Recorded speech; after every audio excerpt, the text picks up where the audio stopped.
자, 그러면 서식 들어가 볼게요. 그 일반하고 전속중개계약서 서식 있어요, 없어요? 있어요. 이건 비교하라고 내가 수업용으로 만들어 놓은 겁니다. 일반 중개계약서하고 전속중개계약서 수업용으로 내가 만들어 놓은 거거든요. 이것은 뭐 간혹가다 나오는데 작년에 출제가 됐어요. 자, 거기 앞면에 보면 구분란 일반 중개계약서는 의뢰인의 요청이나 협력계약서는 전속 의무적으로 쓰라. 이 지문 있죠? 이것은 서식에 있는 게 아니라 공부하라고 내가 넣는 거예요. 우리가 법에서 배운. 그 다음에 이제 서식은 의뢰 내용, 매도, 매수, 임대, 임차, 기타 체크만 하면 되고, 그 다음에 그 개공 의무하고 의뢰인 권리 의무 이 두 가지만 묶어서 이것만 차이점이에요. 나머지는 전부 공통이에요. 개공 의무하고 의뢰인의 권리도 있고 의무도 있어요. 자, 이것만 차이점이지 나머지는 다 똑같습니다. 그러면 일반에서 개공 의무는 뭐냐? 거래가 조속히 이루어지도록 성실히 노력하라. 성실만 동그라미. 뭐 그 의무랄 것도 없어요. 거래가 조속히 이루어 성실히 노력하라. 이렇게 나와 있어요. 자, 근데 우리가 전속은 개공 의무가 뭐가 있다 그랬어요? 자, 업무 처리 상황 통지하라 그랬죠? 몇 주일에 한 번? 2주일에 한 번. 정보 공개하라 그랬죠? 며칠? 7. 비공개 요청 있으면 공개하면 안 되죠? 자, 공개했다는 사실은 통지해 줘야 되죠? 언제까지? 지체 없이. 그리고 확인 설명 의무를 성실히 수행하라. 기억납니까? 예, 이거 법에서 다 배운 거예요. 자, 이것만 차이점이에요. 서식이. 그리고 이제 의뢰인의 권리는 다른 개공에게 의뢰를 해도 계약 위반이다, 아니다. 아니죠. 아니죠. 그리고 이제 협조하라, 뭐 이겁니다. 이것이 이제 일반, 의무고. 그 다음에 전속은 우리가, 의뢰인의 의무사항들 세 가지 배웠죠? 뭘 지불하라? 위약금 지불하라. 중개보수 얼마? 해당하는. 위약금 무조건 해당하는. 그 다음에 소요된 뭘 지불하라? 비용 50% 범위? 네, 협조하라. 협조하라는 차이점 중에서 공통점이네. 예, 둘 다 차이점 중에서 공통점. 됐어요? 자, 이것만 두 서식이 차이가 있지 나머지 서식들은 두 가지 다 똑같습니다. 자, 그럼 책을 보세요. 둘 다 유효기간은 몇 개월이 원칙? 3개월. 약정에서 둘 다 똑같습니다. 보수도 거래 금액은 몇 % 지급한다. 또 얼마를 지급하면 똑같죠? 그리고 둘 다 손해배상 책임 규정이 서식화되어 있는데 보수를 과다 징수하면 차액 환급. 확인 설명을 소홀해서 손해가 발생하면 손해배상 둘 다 똑같죠? 자, 그 밖의 사항은 이 계약에서 정한 사항이요, 정하지 아니한 사항. 아니한 사항을, 아니한 동안의 사항을 약정이라고 적었어요. 약정. 사항 옆에다가 약정. 둘 다 똑같습니다. 이 계약에서 정한 사항은 약정할 수 없어요. 이거 중요해요.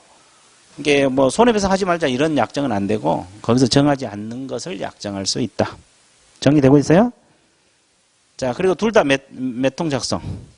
또 일반은 보관 규정이 없고 전속은 몇 년? 3년. 그리고 서명 미시라 그랬어요. 또는 이라서. 또는. 미순 거래계약서하고 확인설명서. 여기는 또는입니다. 그리고 거기다가 적으세요. 서명 또는 날인 밑에 소공 X. 중개계약서는 소공이 같이 서명 날인한다는 규정이 없어요. 그러면 소공이 같이 서명 날인한다는 규정은 어디서 나와?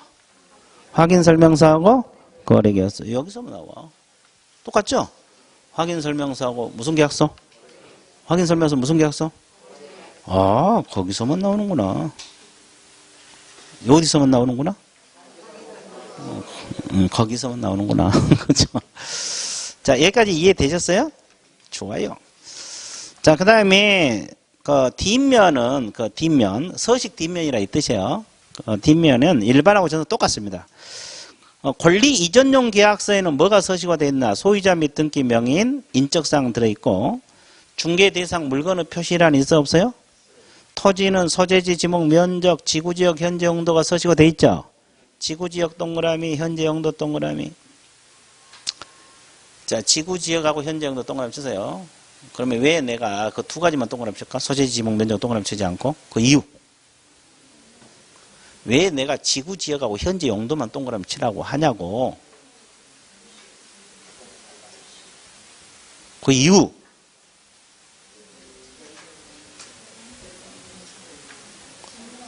잘 모르겠죠? 내 마음이요.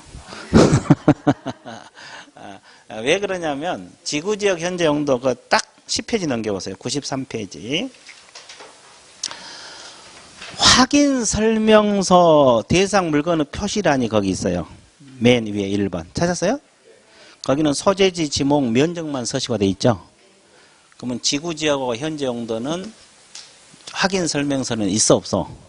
비교하기 위해서. 확인 설명서하고 이제 중개계약서 나중에 비교 문제가 나올 수 있어요.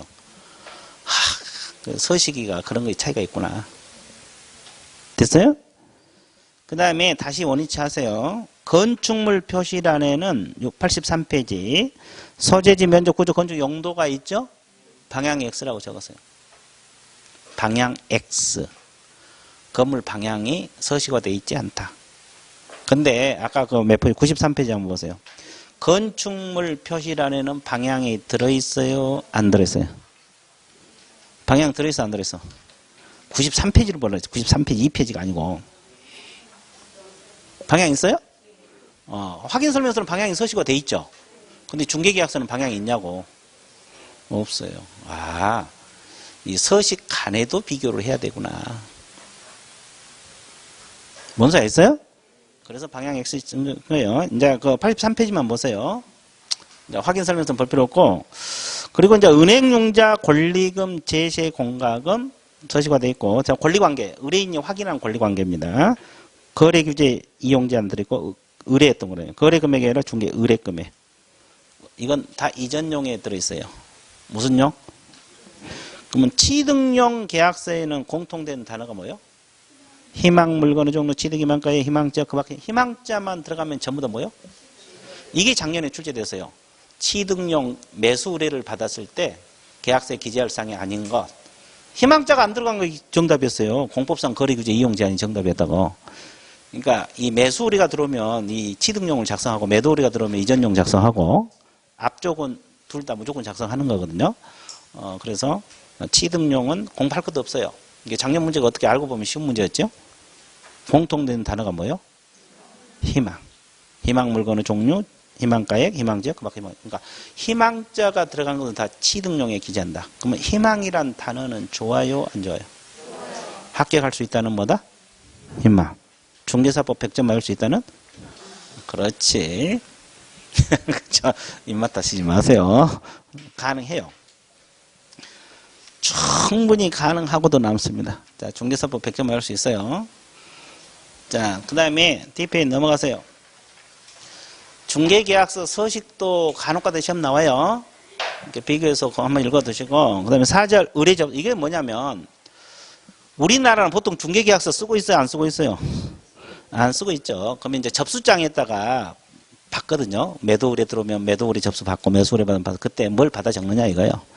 그래서 그 비교해 놨어요. 매도 의뢰 접수 들어오면 매도 대상 물적상, 즉 종류, 위치, 면적 이런 거 미리 확인해야 돼, 안 해야 돼? 매수 의뢰 들어오면 이 사람이 원하는 물건의 종류가 뭐냐, 면적, 구조, 용도 이거 확인하나요? 비슷하죠? 그리고 이제 왼쪽은 매도 목적 확인합니다. 왜 팔려고 내놨냐? 돈이 급해서 가느냐? 이사 가려고 하느냐? 이런 거. 그리고 이제 여기는 매수 목적, 투자 목적이냐? 이용 목적이냐? 이런 거. 비슷하죠? 권리관계 동물. 권리관계는 이전 매도 의뢰 접수지만 있어요. 매수 의뢰는 권리관계가 없습니다. 그것만 좀 차이가 있어요. 그리고 왼쪽은 매도 희망가액 얼마에 내놨느냐? 오른쪽은 얼마짜리 물건을 원하느냐? 비슷하죠? 중개계약 유형도 비슷합니다. 근데 권리관계가 차이가 있다는 거 알고 있어야 돼. 매도 의뢰 접수할 때는 개공이 권리관계 저당 잡혀 있는가 이걸 확인할 의무가 있어요. 근데 매수 의뢰는 그런 게 없습니다. 자, 그래서 일단은 접수 처리는 그 정도 봐주시면 되겠어요. 이제 중개계약 파트는 끝났습니까? 안 끝났어요? 자, 실무에서 그럼 실무 두 번째 과정이 뭐라 그랬어요? 두 번째 과정이 계획 수립이죠. 근데 계획 수립은 따로 안 가르쳐줘요. 알아서 계획 세워서 중개하라고. 그래서 이제 바로 조사 확인으로 들어가죠. 조사 확인으로 들어갑니다. 자, 칠판 봐보세요. 우리가 이 물건 하나 중개하려면 우리가 들어올 거 아니에요. 이때 맺는 계약을 무슨 계약?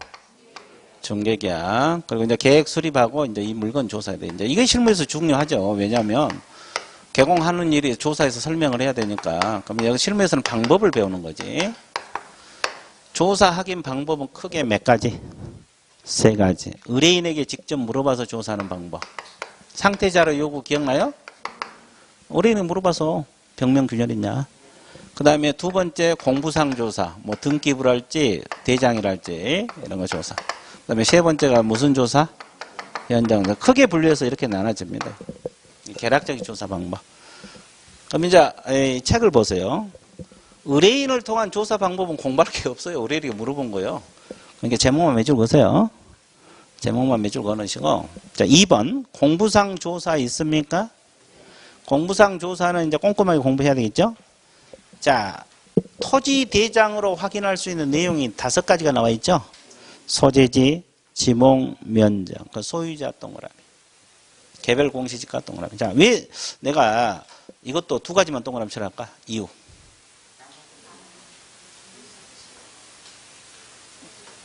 소재, 지목, 면적은 왜 내가 동그라미 치지 않고 소유자하고 그래 다른 데도 나온 데가 있으니까. 원래 소유자는 등기부에 나오잖아요. 그런데 대장에도 나옵니다. 중복되고. 그 다음에 공시지가도 마찬가지. 밑에 보면 공시지가 확인원이라고 있어요. 거기 나오는데 대장에도 나옵니다. 그래서 이제 동그라미 칠한 거고. 하여튼 5가지 알아야 돼. 자, 건축물 대장에 확인할 수 있는 건 소재지, 면적, 구조, 용도, 건축물도 소유자. 여기도 소유자 동그라미. 똑같아요. 건폐율, 용적률 나옵니다. 그다음에 등기상 증명서 표제부의 표시, 각구의 소유권하고 소유권을 제한하는 사항, 을구는 소유권 외부 권리, 제한물권하고 제한사항이 등기가 됩니다.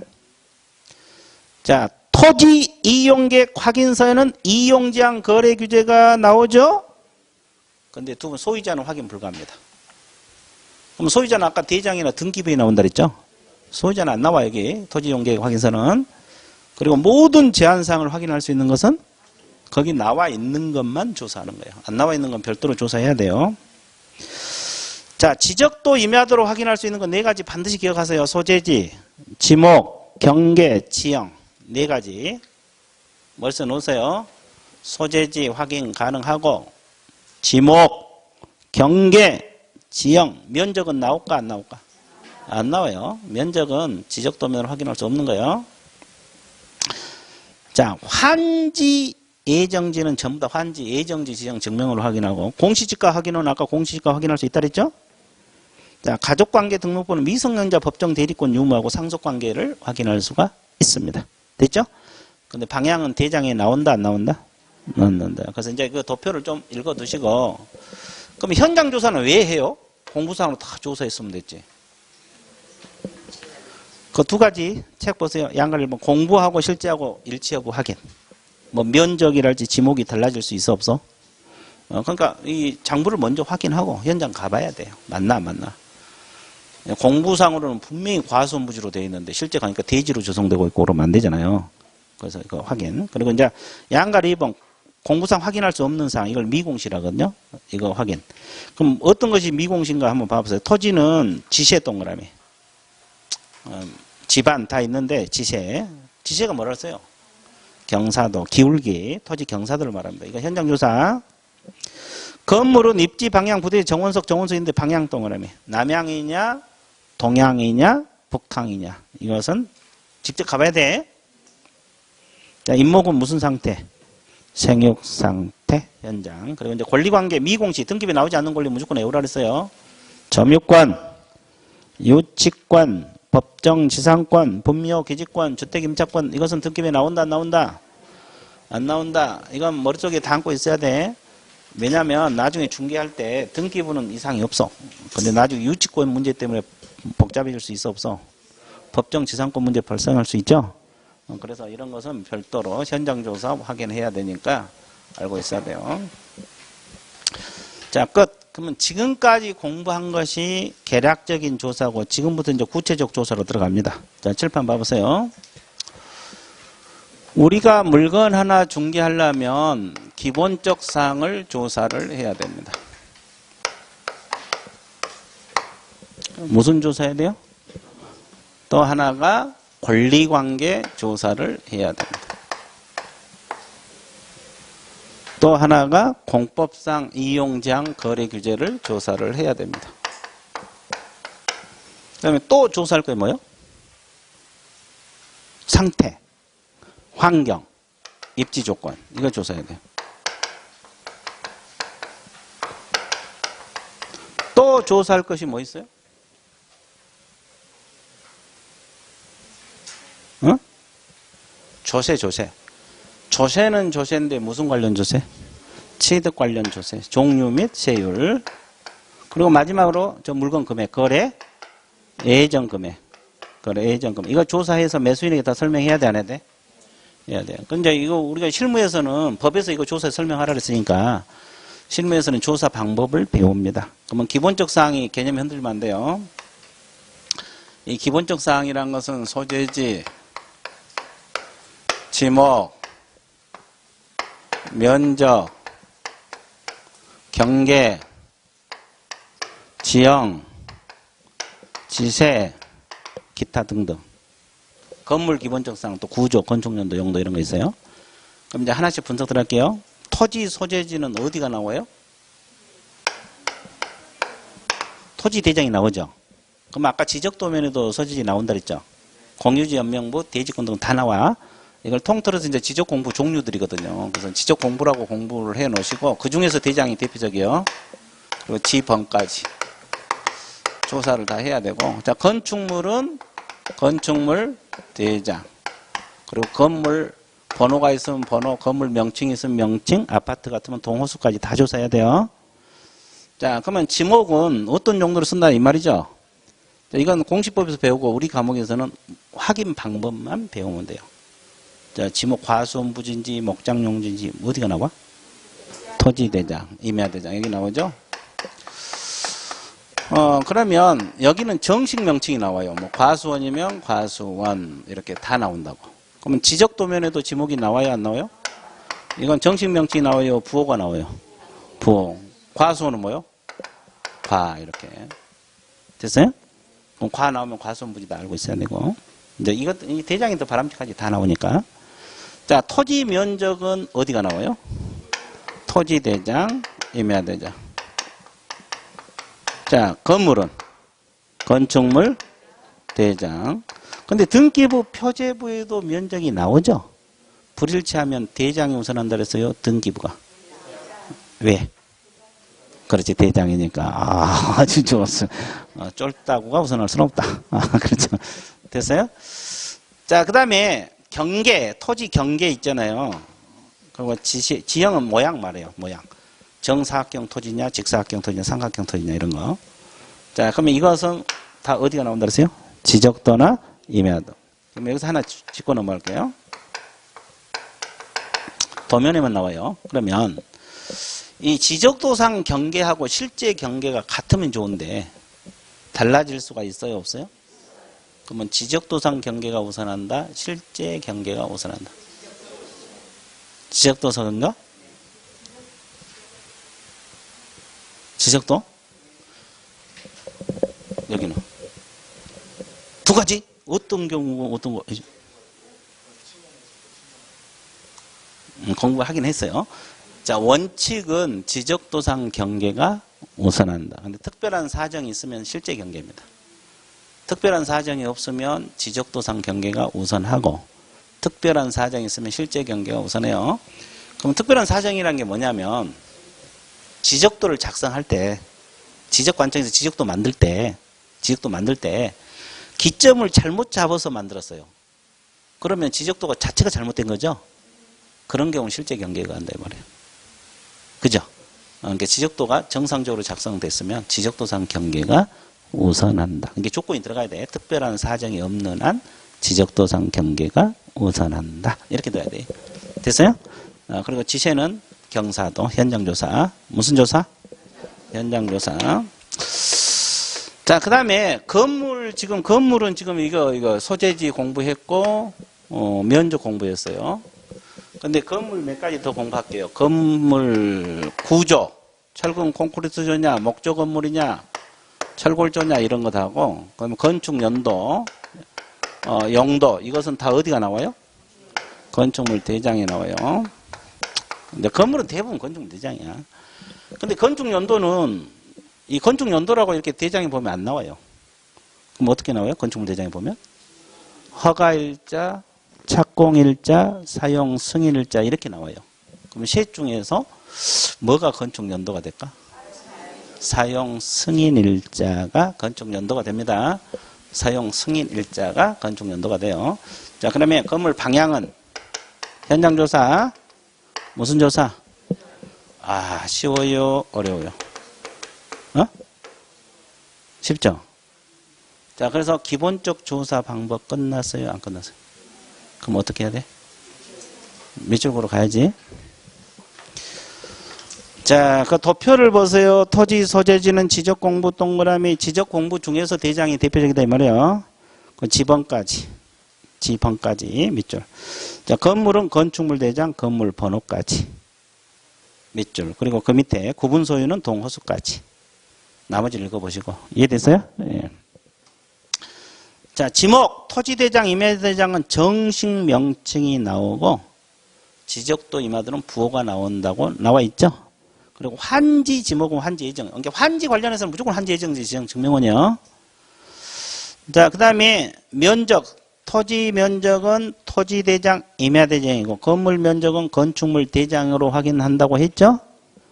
환지 면적은 환지 예정지 지정 증명원입니다. 자, 그 다음에 경계, 지적도 임야도 또는 지적도 임야도로 조사하되 지적도상 경계하고 실제 경계가 일치하지 않으면 특별한 사정이 없는 한 가로를 묶으세요. 특별한 사정이 없는 한 이 지문. 특별한 사정이 없는 한 이 지문. 특별한 사정이 없는 한 이 지문. 밑줄 보세요. 특별한 사정이 없으면 지적도상 경계. 이게 원칙이다. 그럼 반대에서 하면 특별한 사정이 있으면 실제 경계다 이 말이에요.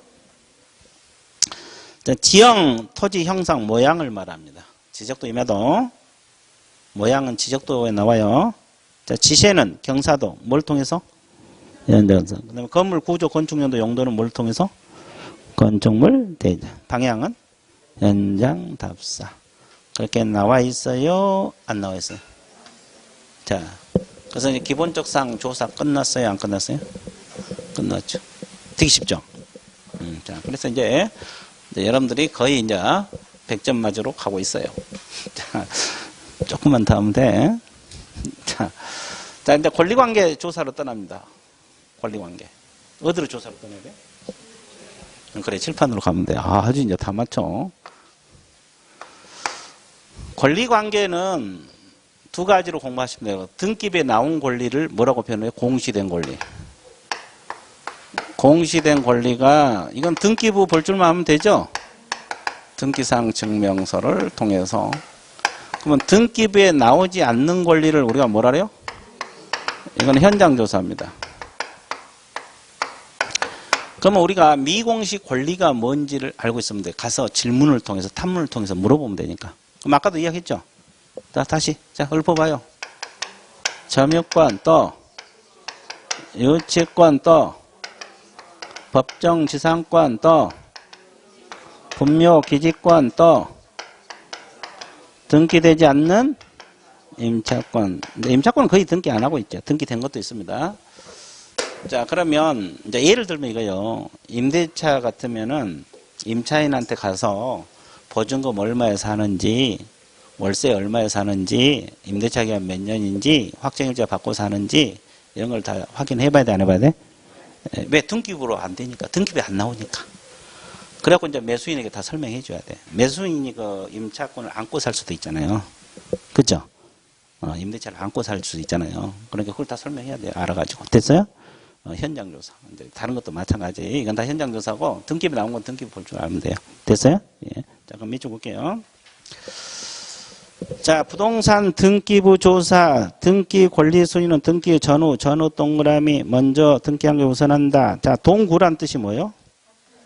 같은 구, 각구끼리 또는 을구끼리. 이런 경우는 뭐가 빠른 거? 순위번호.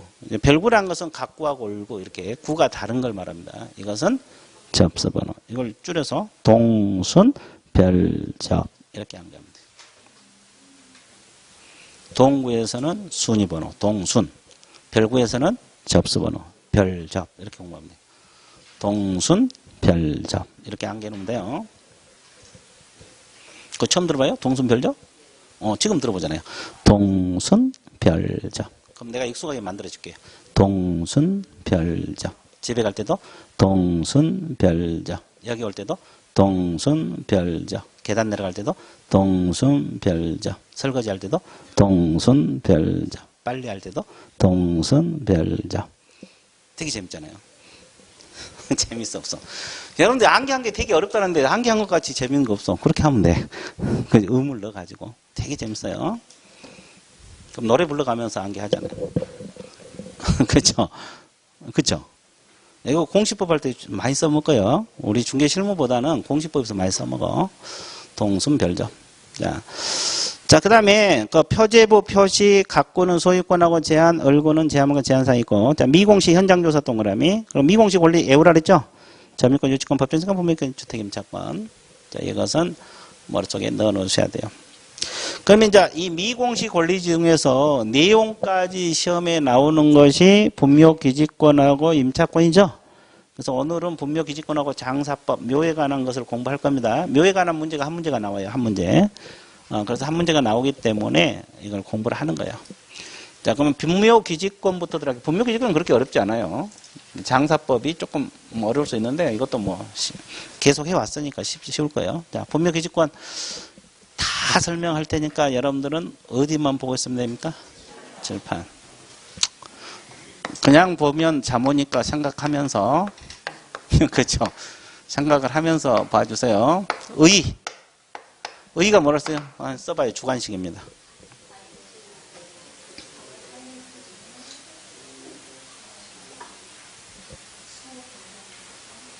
내가 의의를 쓰려면 의의를 써야 돼. 내용을 쓴 게 아니고. 자, 분명히 의의에 대해서 서술하시오. 주관식. 잘 안 나와? 내용은 아는데 잘 안 나와? 그게 문제지. 그러면 우리가 2차가 논문 내용으로 바뀌면 큰일이다. 머릿속에서는 뱅뱅 도는데 이게 문장이 안 나온다. 타인의 토지를 사용할 수 있는 권리. 뭘 소유하기 위해서? 분묘, 묘를 소유하기 위해서. 그러니까 묘는 자기 거고 토지는 남의 것이요. 그러면 그 토지 사용권이 있어야 돼, 없어야 돼? 있어야 돼요. 그 분묘 의요. 그러니까 자 정리하면 가부 토지에 누구 분묘? 어느 분묘. 자 분묘를 소유하기 위해서 타인의 토지를 사용할 수 있는 권리. 그러면 뭐하고 비슷해요? 지상권. 지상권에 유사한 물권이다. 그러면 정의 끝났어요. 지상권도 나무 토지를 사용할 수 있는 권리제는 건물이나 공작물, 수목을 소유하기 위해서. 근데 이건 똑같은데 분묘를 소유하기 위해서. 그죠? 그죠. 간단하죠? 자, 그 다음에 성립 요건. 몇 가지 방법으로 성립돼요? 3가지. 토지 소유자 승낙. 자, 을이 갑을 찾아와서 묘를 쓸 때가 허락을 해달라. 그럼 승낙을 받아서 쓰면 이 토지를 사용할 수가 있다, 없다? 즉, 분묘기지권을 취득한다, 이 말이에요. 그럼 이때 존속기간이랄지 지료 문제는 합의하면 돼요. 약정을 하면 된다고. 땅 사용료 얼마 달라? 5년만 써라, 이렇게. 됐어요? 근데 승낙 없이 쓴 경우도 분묘기지권을 주장할 수도 있어, 없어? 몇 년간?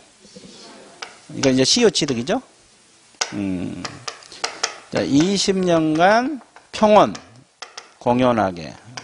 자, 분쟁 없이 공공연하게 점유했는데, 갑자기 20년이 지나서 갑이 내 땅 내놔, 그러거든? 그러면 을이 분묘기지권을 주장할 수도 있다, 없다? 있다. 못하겠다. 나 계속 쓰겠다. 그렇게. 됐어요? 이 말이에요. 자, 그 다음에 이런 방법도 있고, 또 이런 방법도 있죠? 가부 토지에 누구 분묘가 있었어요? 아니, 가부 분묘요. 가족묘라고 생각합니다. 가족묘. 근데 이 사람이 토지를 팔았어요. 누구에게 팔았어요? 을. 그럼 을의 토지가 됐고, 묘는 누구 거? 갑. 근데, 이제, 을이 토지를 사갖고 다른 용도로 쓰려고 하는데 묘가 탁 버티고 있어. 토지를 쓸 수가 없잖아요. 그러면 이장하라 그러면 갑이 분묘기를 주장해버려요. 못하겠다. 골치 아프죠? 그러니까 개공이 갑하고 을 사이에 이걸 중개할 때 이 묘에 대해서 명확하게 해야 돼, 안 해야 돼? 이장한다 할지 아니면 안고 간다 할지 이걸 특약사항에 넣어야 돼요. 이걸 특약을 안 하니까 분묘기를 주장해볼 수가 있죠? 그 말이에요. 자, 그러면 이 셋 중 하나 방법으로 분묘기지권을 취득합니다. 됐어요? 자, 그렇다고 해서 무조건 분묘기지권이 인정된 게 아니고 분묘기지권이 인정되려면 일단 봉분이 있어야 돼요? 없어야 돼요? 있어야 되고. 그다음에 뭐가 있어야 돼? 시신이 있어야 돼요. 시신 없는 묘를 뭐라 그래요? 가묘. 이거는 인정 안 돼. 시신인데 이거 없어도 안 돼. 이게 묘라고 알려주는 거거든. 공시해주는 거. 됐죠? 그래서 시신 플러스 봉부. 시신 플러스 봉부. 여기까지 이해됐어요? 시신 같아? 시신? 아, 지금 말 잘 듣네. 시신 같아. 자, 그러면 이 분묘기지권이 미치는 장소적 효력 범위는 어디까지 미쳐?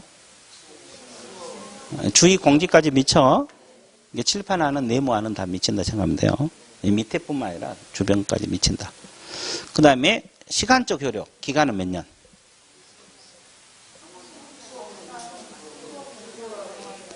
여기 있잖아요. 약정이 있으면 일단 뭐에 따르고? 없으면 수호 봉사를 계속 하면 10년이든 100년이든 1000년이든 10,000년이든 주장할 수 있어요. 계속 되는 거예요.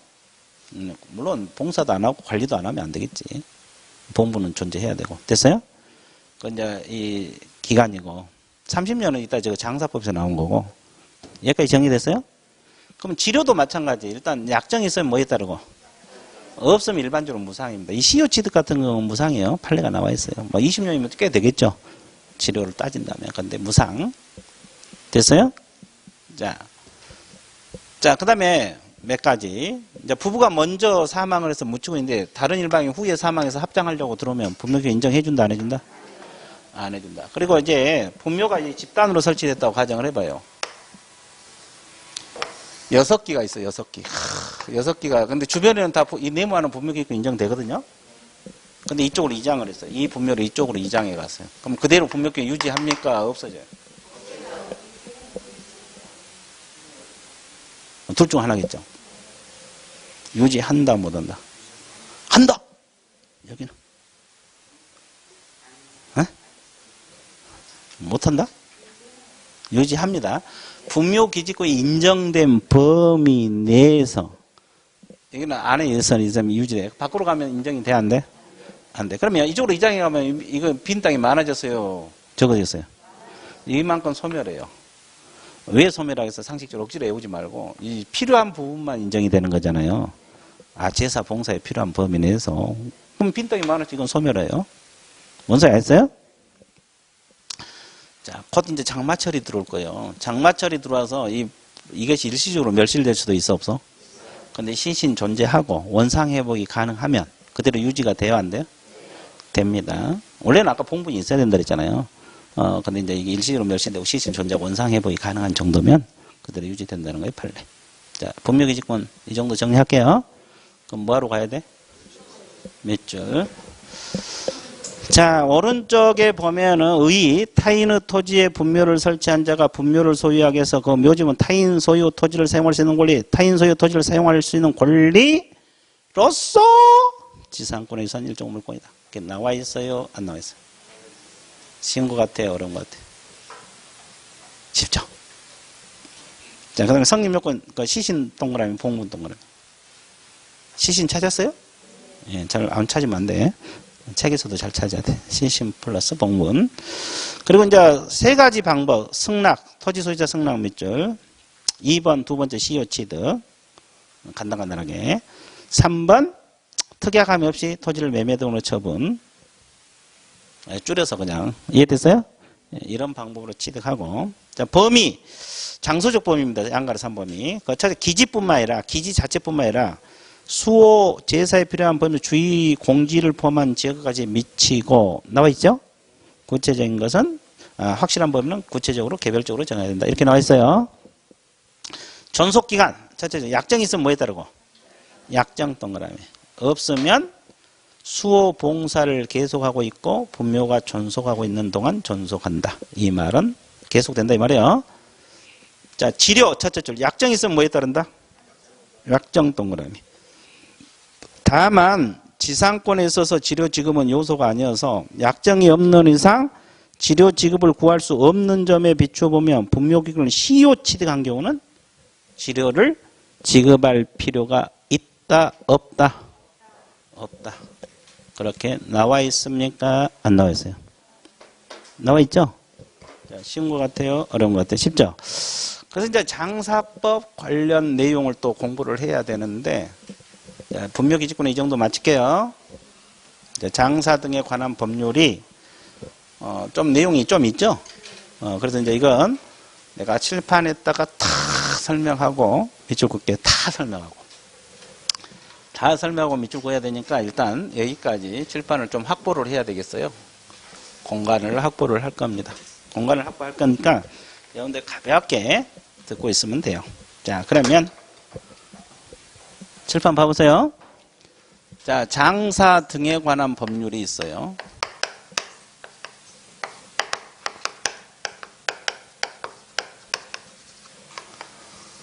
자, 이거 시행 시기부터 알아야 된다 그랬죠? 언제 시행한다 했어요?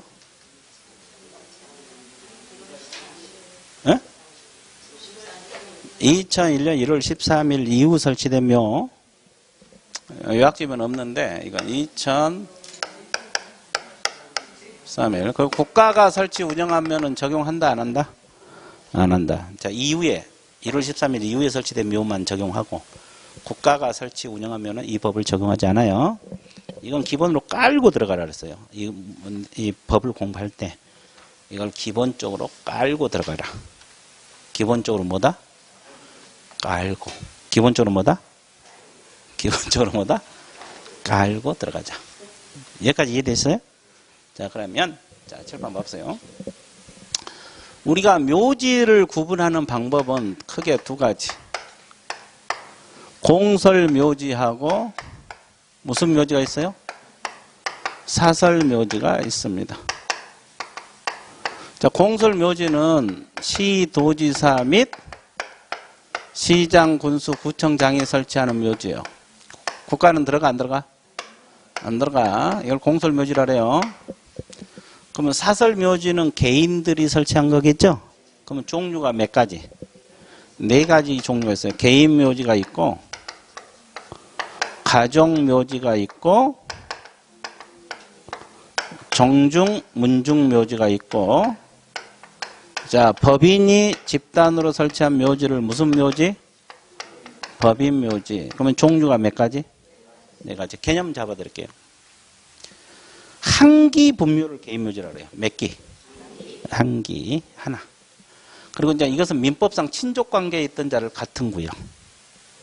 민법상 친족. 이건 종중 구성원을 같은 구역에 설치한 걸 말하고 이건 불특정 다수의 누구나 같은 지역에 설치한 걸 말합니다. 개념 잡았죠? 그럼 이제 우리가 책 순서와 관계없이 나갈 건데 자, 머리 굴려보세요. 사설묘지 설치 기준 면적부터 공부해야 돼요. 면적. 설치 기준 면적은 개인묘지는 30제곱미터를 초과할 수 없다. 가족은 100제곱미터를 초과할 수 없다. 종중은 1000제곱미터를 초과할 수 없다. 자, 여기는 10만 제곱미터. 이건 이상이에요. 이상. 다 이해하잖아요. 다 이해하는데 여기만 이상. 그럼 어떻게 한결했어요? 그러지. 개인, 가족, 종중 순서 잡아놓고 자, 따라해보자. 시작. 30, 100, 1000, 10만. 이렇게 어떻게 한다? 30, 100, 1000, 10만. 집에 갈 때도 30, 100, 1000, 10만. 계단 내려갈 때도 30, 100, 1000, 10만. 올라올 때도 빨리 올라오면? 아, 그렇지. 숨차다.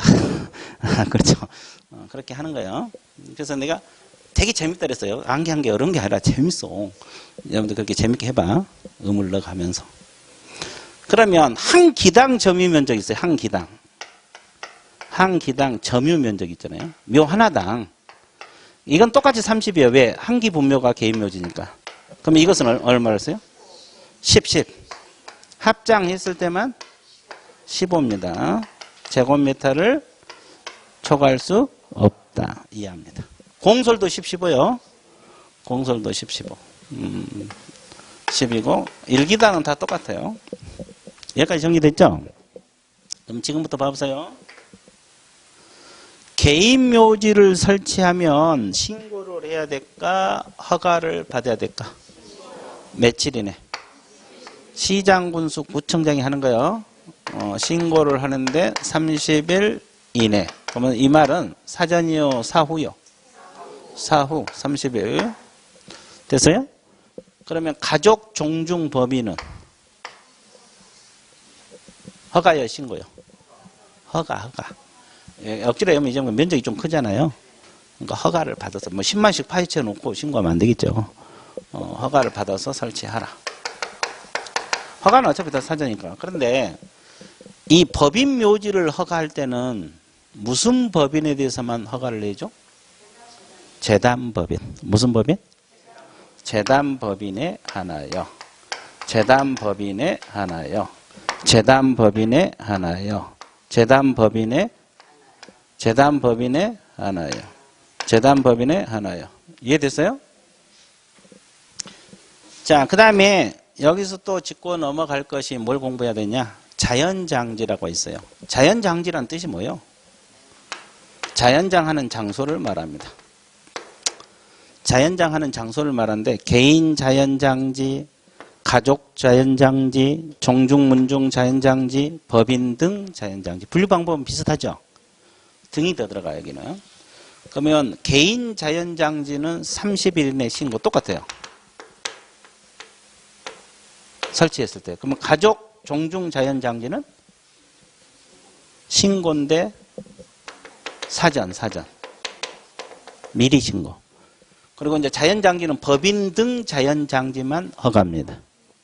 법인 등 자연장지만 허가요. 허가는 다 사전이죠? 근데 이 자연장지는 무슨 법인에 대해서 허가를 내주느냐? 재단법인에 대해서도 가능하고 공공법인에 대해서도 가능하고 등 속에가 종교단체가 들어서 종교단체에서도 가능합니다. 아까 우리가 일반 법인 묘지는 재단법인만 허가를 내준다 했잖아요. 근데 이제 이 법인 등 자연장지는 재단법인, 공공법인, 종교단체 다 허가 내줄 수 있어요. 자연장지는 법인만 허가입니다. 여기까지 이해됐어요? 자, 그 다음에 또 뭐를 알아야 되냐면 매장. 매장이란 뜻이 뭐예요? 땅에 묻어서 장사하는 거. 그러면 신고입니까? 허가입니까? 신고죠. 자, 시장군수 구청장에게 신고인데 30일 이내 사후 신고. 사후. 근데 화장은 불에 태워서 장사하는 걸 말하죠. 개장도 이것은 사전 신고입니다. 허가가 아니라 신고인데 사전 또는 미리 같은 말이죠.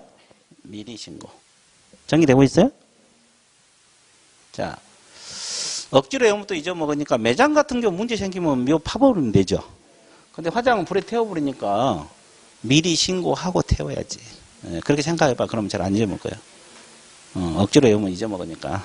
개장이 뭐예요? 개장 법인은 상당히 광범위하죠. 이쪽에 설치된 시체나 유골을 이쪽으로 뭐 하는 거? 옮기는 거. 이장이죠. 그리고 아예 이걸 화장시켜버린 것도 개장. 봉안시설로 옮기는 것도 개장. 자연장 시키는 것도 개장입니다. 됐어요? 예, 그러면 자, 이것은 사전 신고. 그 다음에 또 공부할 게 뭐냐면 이거. 뭘 공부해야 돼? 이거가 뭔데?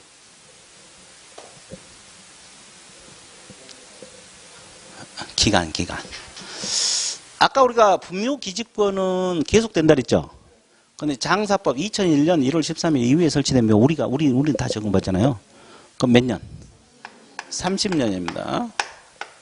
근데 이 30년이 짧다고 생각할 수 있죠? 그러면 몇 번 연장 가능해?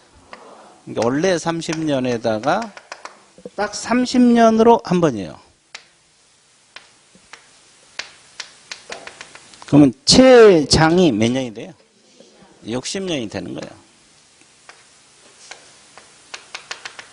그러면 자, 이 연장 기간을 이렇게 30년 해놓으면 묘술 장소가 부족할 수도 있죠. 조례로서 단축할 수가 있어요, 없어요? 있죠. 5년에서 30년 사이. 그러면 예를 들어서 10년으로 서울시에서 단축을 해놨다 그러면 최장이 몇 년이 되겠어요? 40년이 되지. 원래 기한은 단축 못해요. 연장 기한을 단축할 수 있어요. 그러면 이거 끝나면 어떻게 해요? 30년이 끝나도 60년이 끝나도. 종료된 날로부터 몇 년이네? 1년. 종료된 날로부터 몇 년이네? 매장된 요거를 화장시키거나 봉안시설로 옮겨야 돼? 안 옮겨야 돼? 옮겨야 돼. 개념 잡았어요? 아, 좋아요. 여기까지 이해되셨죠? 이 봉안묘를 잘 모르신 분이 있는데 이따가 쉬는 시간에 네이버 검색창에서 봉안묘 쳐봐. 그러면 그 이미지 사진에가 나와 있어요. 이해가 잘 안 되신 분들이 의외로 많더라고. 한번 쳐봐. 쉬는 시간에 봉안묘 검색창에 바로 나옵니다. 이미지 보면. 여기까지 됐어요? 자, 그 다음에 여기까지 정리됐어요? 그러면 또 뭘 공부해야 돼? 거리 제한이 있어. 거리 제한. 한번 봐보세요. 거리 제한이 뭐냐면 사설묘지는 개인묘지하고 가족묘지가 있어요, 없어요? 종중, 법인묘지 이렇게 둘로 나눠가지고 순서대로.